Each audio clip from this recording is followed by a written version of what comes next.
Hi!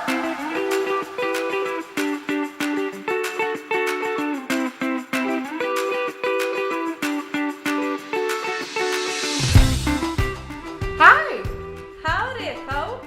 Welcome back to the OPERAfit podcast. As you probably know at this point, we have expanded beyond YouTube. We are officially in iTunes. Apple style. Boom. So if you are on the Apple iTunes podcast, you can search for us. It's the OPERAfit podcast. Mm-hmm. There is a beautiful picture of the back of a woman doing yoga. And that's how you'll know. Ta-da! That's us.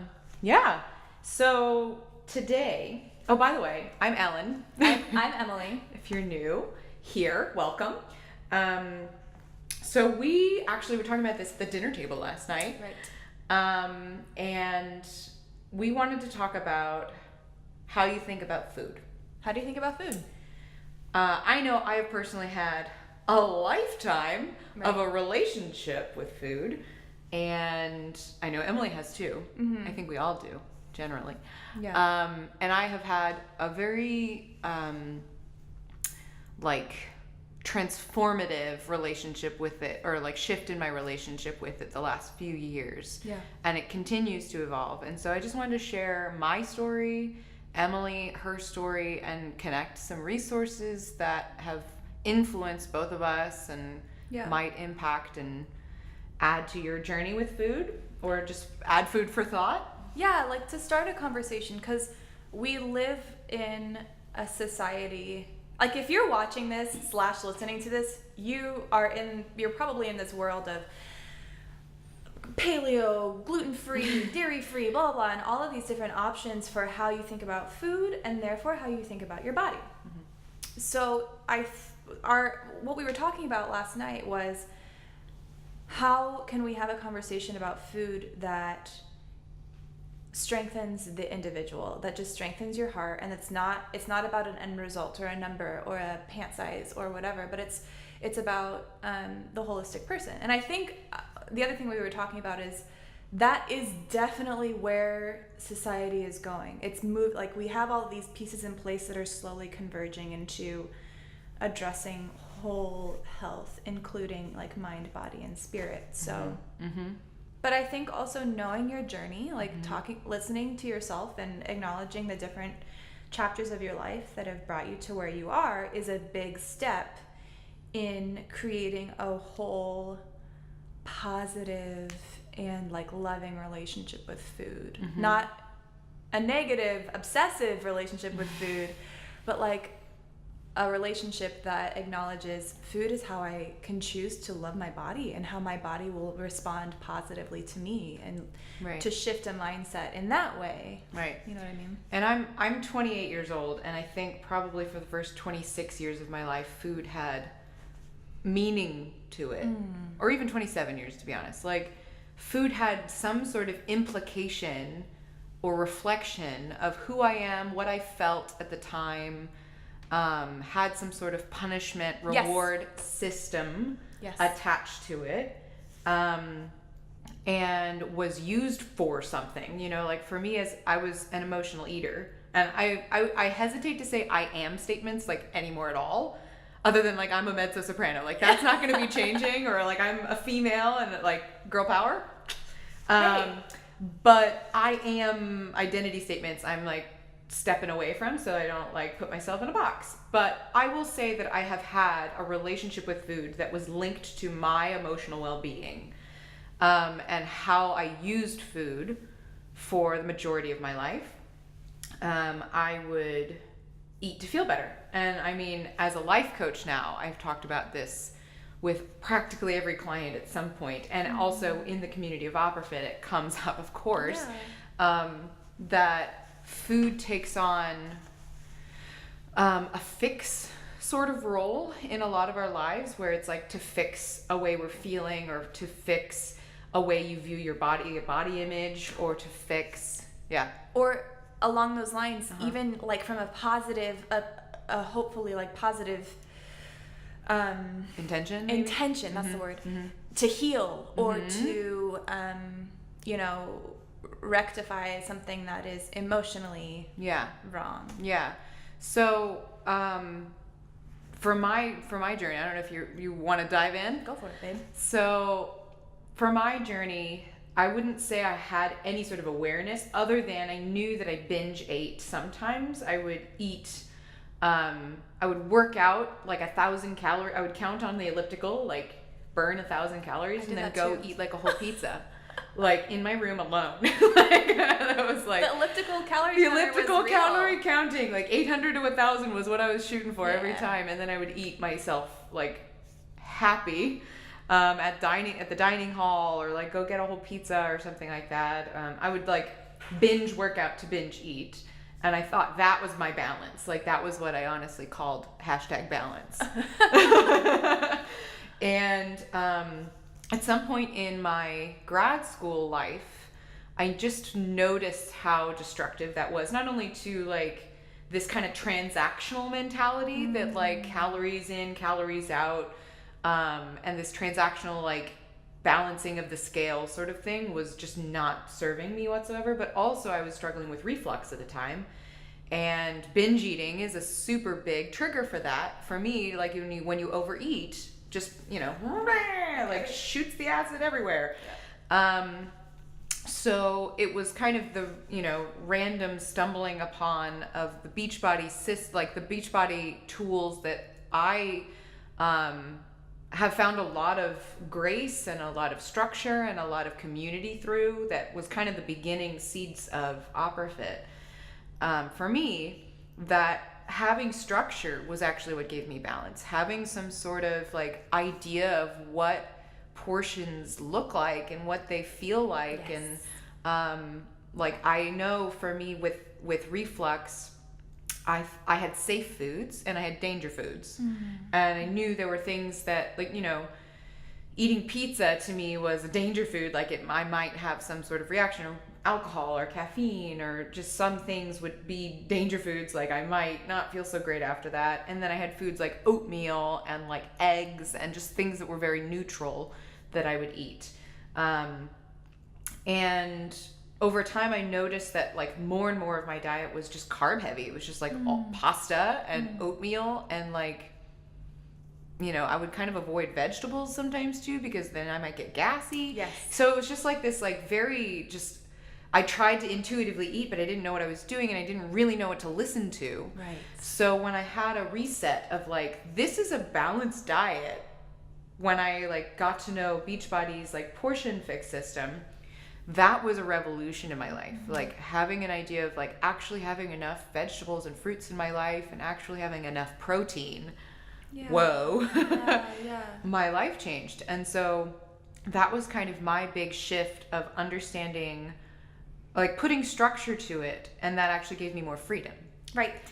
And then over the course of, so that was about 4 years ago at this point, almost. And after a while with having a structure to it, obviously it's kind of like learning vocal technique, where like if you're just constantly focusing, if technique is still something you have to think about and like be structured with throughout your entire career, it's very limiting. You know, it feels like, why am I just still thinking about like hook this up instead of the music, right? And so I got to this point in the last year or two that I was done with the structure stuff. I was just kind of like, I have a feel for what balance feels like now. Yeah. And so then I started kind of experimenting over the last couple of years with, you know, paleo and like just different balanced structures. Paleo and vegan and vegetarian and pescatarian and keto, like high fat, low carb, and just like experiencing what that was like in my body. And now I'm at this point where I'm kind of back to the balanced, like normal way of what I eat, but I am taking on, and I'll talk about this later on in the podcast, but taking on kind of a more like psychology of eating study and it's a program actually through Beachbody that we're going to be doing in the OPERAfit group that actually is a totally nutritional education program.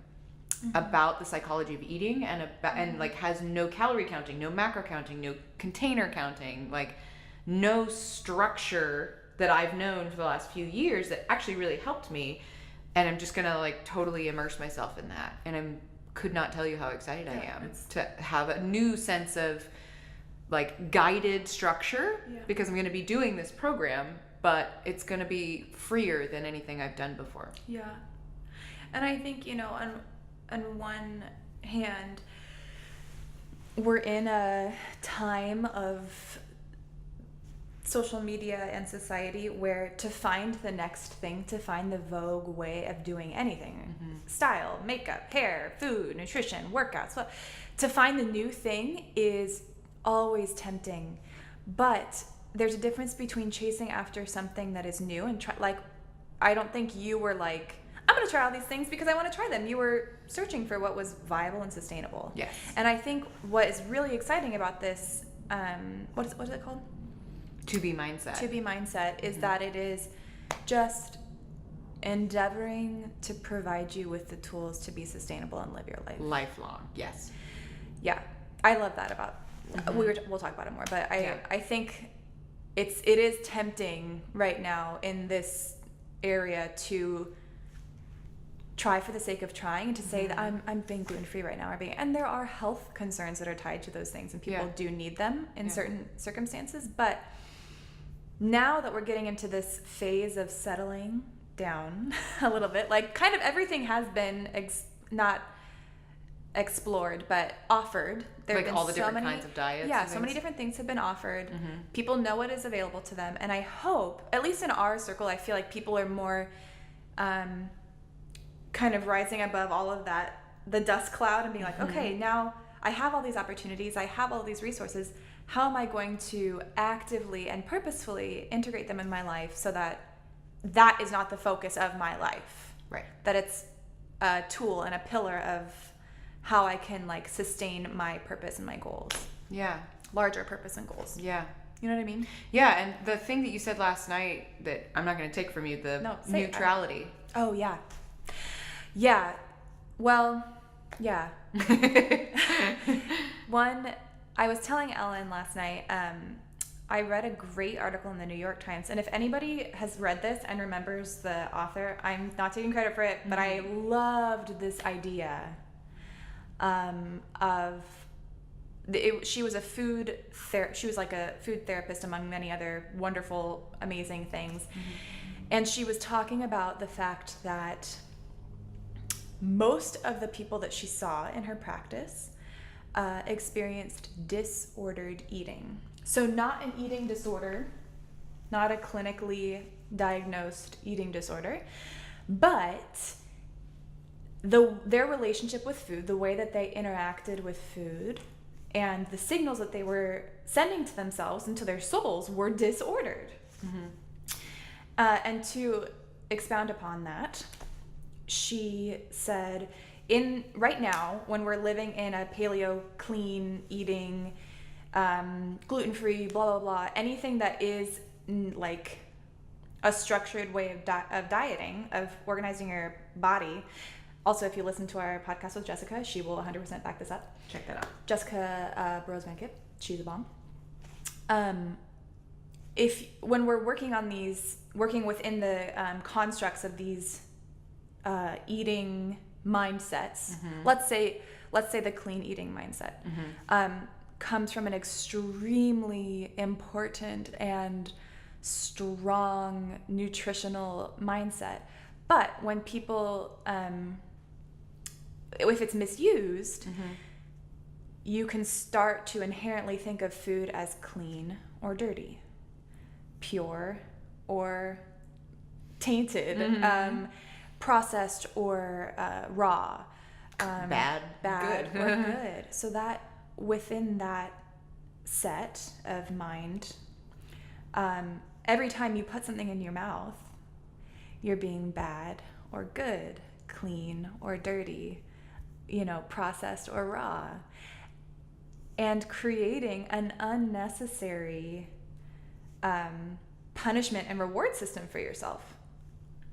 And I was like, tell me more! Yeah. Because I'm reading this article. Yeah. Because, whoa, have we all been there of Yeah. like, I had a really good day-to-day diet-wise. Mm-hmm. Johan told me, like, even still, he's like, like every time we lay down, you like go through your day of like, of what you had and like your meals and what you loved and and I was like, I do that. Mm-hmm. And I grew up in Southern California where all of these movements that we're talking about are just in your face all the time. Yeah. And some people really thrive under them and some people are shackled by them. Yes. And for me, my relationship with food was very much like, I do not want to be shackled by that. Yeah. I do not want any part. I'm very much like, that's green. Yeah, I remember being like in college, I was like, I would mock the girls who got salads. Like, I was literally just like uncomfortable with myself in this. So I'm claiming that I was disempowering others to empower myself. And it was not a great mindset. But I was like I'm a steak and beer kind of girl. Like, I would be like, if I'm going on a like girl date, I'm gonna look for a steak and beer place rather than a salad place, and I like would call them salad girls. Well, yeah, and I think, I don't think that I really think that I just was not tuned in. I don't think it was like a subliminal shame thing. I think I was just like so in other things that I didn't want to plug into that because I knew that my heart would get hooked. My little spirit would get kind of wounded if I didn't have the tools to appropriately engage with something that was so structured and like I would have taken it the wrong way. Right. So I just like chilled with like during high school and the first half of college and lived my life and was not, specifically engaged or aware, but I was I was a happy person. Mm-hmm. And I think for me that was a really big blessing because when I was in college and I didn't struggle with like morbid obesity or anything, but I like was always a strong like person and like played a lot of sports and balanced that with music. So it just wasn't on my radar for myself. I was aware of it in other people and like many of my friends had disordered eating and like I did too, in the fact that I just like wasn't engaging with it. I didn't acknowledge it. That wasn't on my radar. Right. But when I got to college and started cooking for myself and like finding all these fun recipes on Pinterest that were like using zucchini instead of noodles and all of these things, then I realized that it could just be fun. Like nutrition could be fun, and it didn't have to be a shackle, and it didn't have to be something that I like obsessed about and weighed myself every day and blah blah blah blah.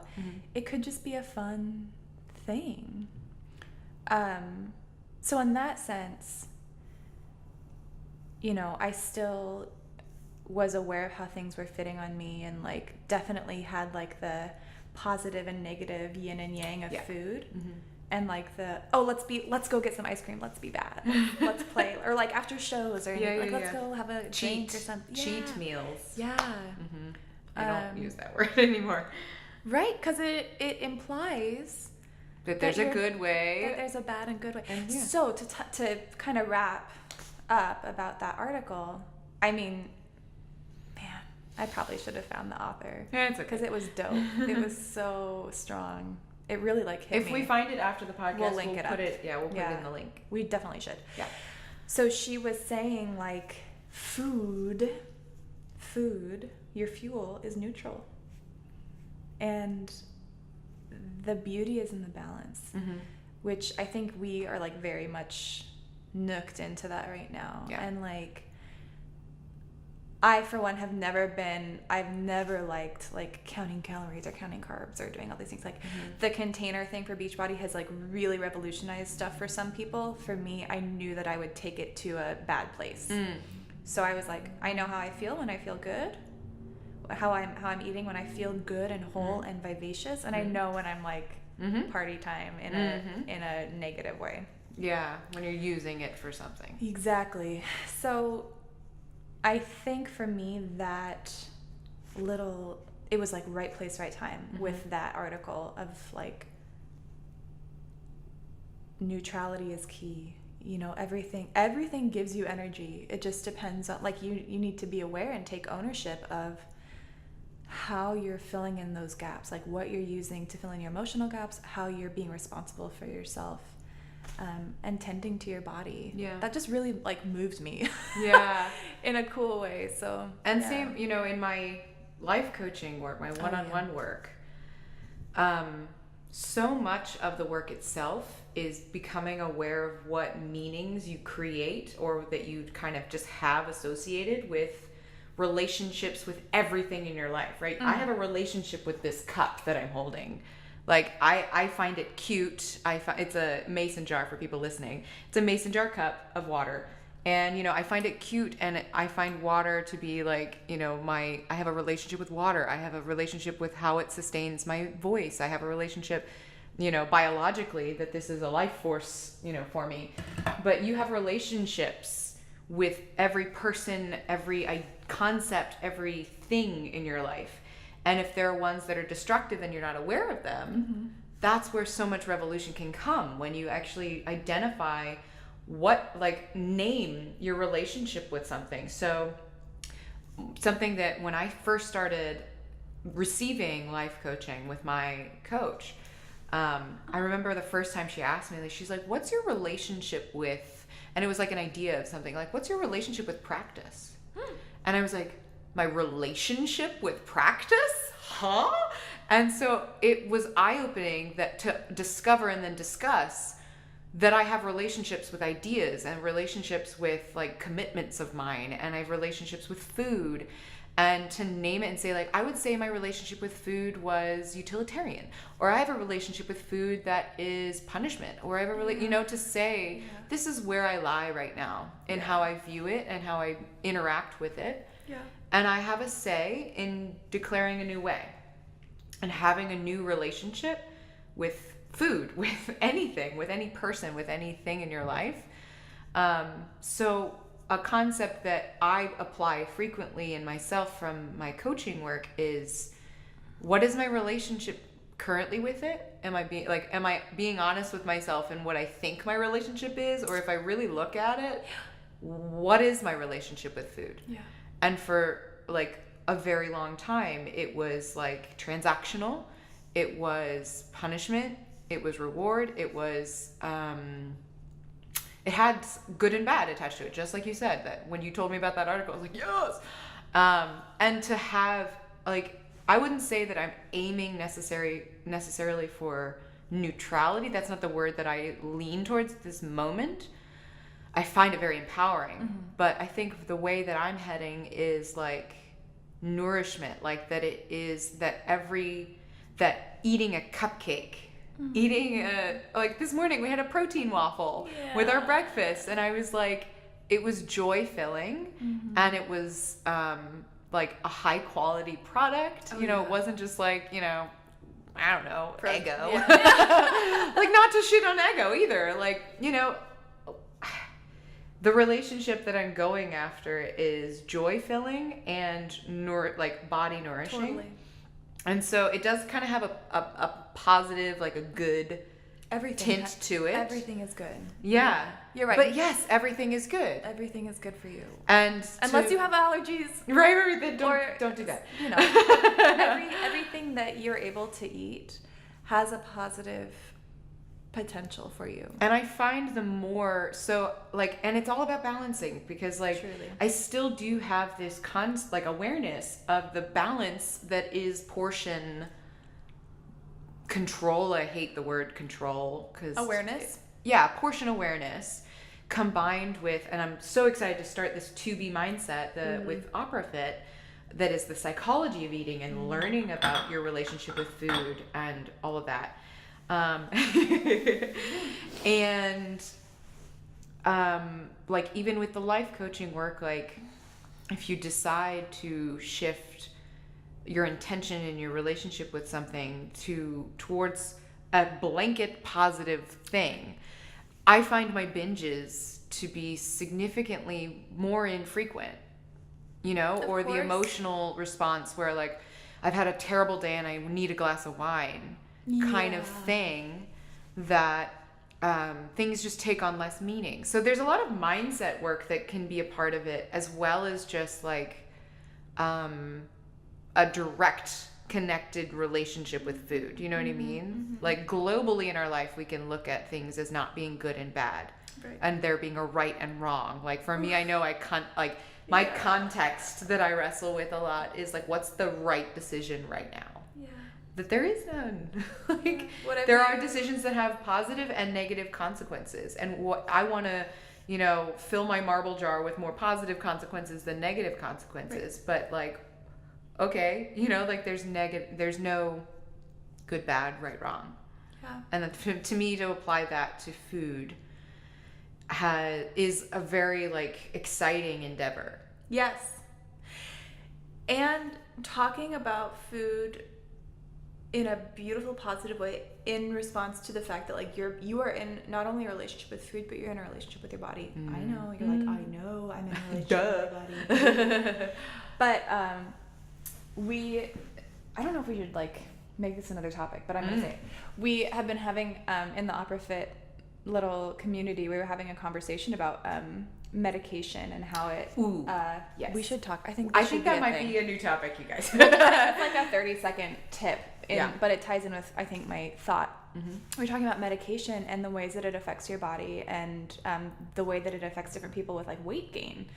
And no matter like if your nutrition and activity remain the same, sometimes starting a new medication or something like that will have that effect. And I experienced this starting a couple months ago, and I was like, holy crap, when it's on. And I was getting really not angry, but like frustrated with my body, like feeling out of control and feeling like I'm still doing all these things. Why aren't you responding in the way that I want you to? And after reading this article, I mean, it's a daily it's a daily choice. But after reading this article, I just realized like, you know, your body is doing its best. And I loved what you said too, that like that your body, you have to thank some days, like thanking your body. Thank you. So you just have, I know, and it sounds so woo woo. You're just like, I love you, body. But truly, like, there's so much research to back this up, that the way you speak to yourself is like of the highest importance in terms of like your relationship with everything. Like you were talking about with life coaching, having a relationship with everything starts with your relationship with yourself. So when I was, you know, just starting all these new meds and experiencing this change that I felt out of control with, my immediate reaction was like, oh, I'm mad at you. Why are you doing this to me? Like we had a good thing going. Yeah. But then realizing that and asking where that came from, and making myself, I just remember like washing my hair in the shower and being like, body, you're doing a really good job. Thank you for what you're trying to do for me right now. And I know you're doing a lot of work, and I love you, and just know that I'm like trying to also help you. You know, it kind of like puts you on the same, it like makes you a partner instead of like, I have to beat you into submission. Right. You know, you're like partnering with your body and like acknowledging that it is also undergoing changes all the time. I think especially men and women, but women especially hormonally, have all of these changes that are happening all the time. And instead of saying like, I just feel like so today about myself, and then you go like make decisions based on that relationship, because you're like, oh, well, my body, my body I just feel like I look like this, or I feel like I'm so emotional. You know, all these statements are putting you at odds with yourself. But if you, I don't know, I found that the days where I was able to be like, okay, I love you, I'm with you, I know you're trying to help me, thank you for your help, were the days where I could just go to sleep and be like, I'm grateful, and I love myself, and I'm just gonna keep chugging and see how I can accommodate what my body needs and listen to what it doesn't need. Being friends with yourself is a big deal. I'm like, and like I said, it's daily, every day. I'm like, a little trudge. So, and it's a practice also, practicing it. I remember when I first just gained any sort of awareness about nutrition in my body, and like having an actual conscious relationship with my body rather than just like a victim to it. I remember, oh wait, I lost my train of thought. You said anytime, like when you first had like awareness with your body, and had any sort of consciousness and train of thought, after we were talking about like loving your body and saying like thank you, and I don't know, is it gone? Did it fly away? It might have flown away. That's okay. Anyway, yeah, so body talk. Yeah. I feel very connected to that, like, this is a daily choice. Yes. And that this is a conversation that and practice. That Right. practicing this conversation doesn't come perfectly the first time or the second time or the third time or like a week in a row. Right. You know, I was very conscious of the fact that like the last few weeks have been like I moved. Oh Surprise! yeah. This new environment. I moved. This is a cool couch. My new blue couch. I might need to name it. I love it so much. It'll come. The big blue couch is what it is currently.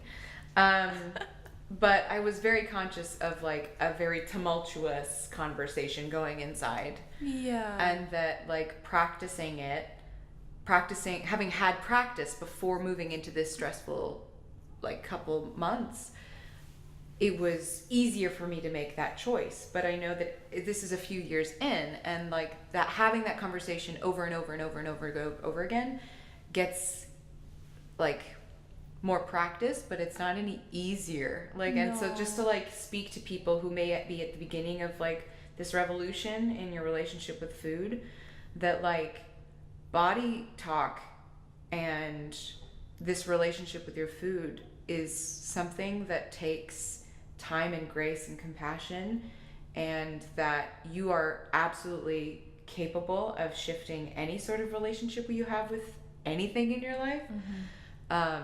And it just takes practice, and it takes support. Yeah. A lot of community, a lot of partnership, a lot of conversation, some journaling, you know what I mean? Like just being aware and practicing that muscle of like choosing it again and again and again. Which I think, I mean, is one of the really special things about, and one of the unique things about the To Be mindset. Mm-hmm. I'll remember it one of these days. One of these days. But so if you are interested in that, please, let's talk. Yeah. To contact us, either you can go to www.operafit.com and they have a contact us thing, or you can just hop over to your email and write operafit.ellenbroen, my name, @gmail.com. BROEN, as in Nancy. I say like B as in boy, ROEN as in Nancy. Okay. It's like how I like talk to like people on the phone with my name. Yeah. So there you go. Shoot us an email if this really resonated with you. To start a conversation about where you are with nutrition, where your relationship is with nutrition. How you think about food. baby. And if this Psychology of Eating program sounds like something that you're enrolled in, you're like, I really want to check that out. I'm going to be working with the OPERAfit fam, introducing it to them over the course of the beginning of May, and I'm going to be starting it myself. So if you kind of want to catch that beginning wave of us all starting, reach out, please. Yeah. I don't know when we're posting this, probably early May. Soon. What is it? Today's the 20 blah blah. So yeah. So 20 blah blah of April. Yeah. So as soon as this comes out, I'm sure it will be in line with us just getting started with To Be Mindset.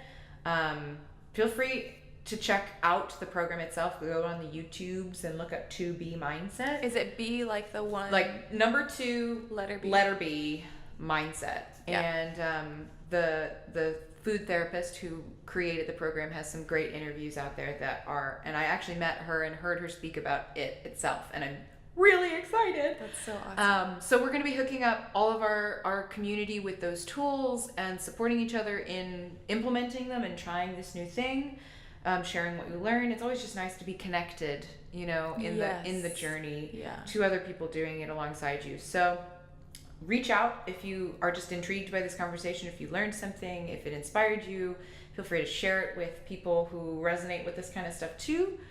Yeah, I think that about does it for today. So today's topic is a question. I do invite you to respond in the comments or to email us. How do you think about food?